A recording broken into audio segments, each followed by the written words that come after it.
രോഗബാധയേറ്റവരിൽ 10ൽ 9 പേർക്കും മരണമുറപ്പാക്കുന്ന മാർബർഗ് എന്ന അതിക്രൂരനായ വൈറസിനെക്കുറിച്ചുള്ള മുന്നറിയിപ്പുകൾ വരുന്നു.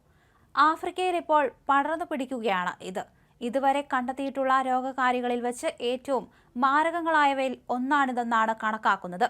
ഇതുവരെ ഏകദേശം 10 പേരുടെ മരണത്തിനിടയായ റുവാണ്ടയിൽ ഏതാണ്ട് 300ഓളം പേരെ ഈ വൈറസ് ബാധിച്ചു എന്ന സംശയത്തിൽ നിരീക്ഷണ വിധേയരാക്കിയിരിക്കുകയാണ്.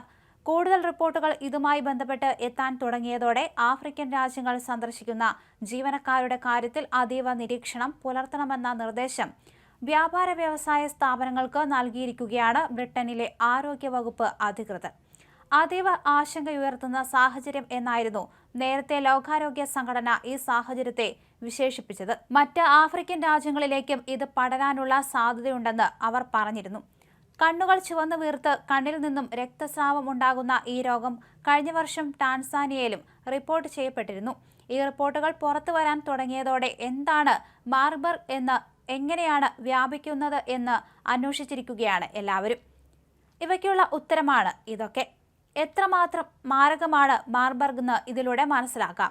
മനുഷ്യനും ആധുനിക ശാസ്ത്രത്തിനും അറിവുള്ളതിൽ വെച്ച് ഏറ്റവും മാരകങ്ങളായ രോഗകാരികളിൽ ഒന്നാണ് മാർബർഗ്. ഇതിന്റെ കേസ് ഫറ്റാലിറ്റി റേഷ്യോ ബാധിച്ചവരും അതുപോലെ തന്നെ CFR 88% ലോകാരോഗ്യ സംഘടന പറയുന്നത്. മറ്റൊരു വിധത്തിൽ പറഞ്ഞാൽ രോഗം പിടിപെടുന്ന 10ൽ 9 പേരും മരണമടയാനാണ് സാധ്യത. എന്നിരുന്നാലും ബാധിക്കപ്പെടുന്ന വൈറസ് വകഭേദത്തെയും ലഭ്യമായ ആരോഗ്യ സംരക്ഷണ സംവിധാനങ്ങളെയും ആശ്രയിച്ച് CFR-ൽ മാറ്റങ്ങളുണ്ടാകാനും സാധ്യതയുണ്ട്.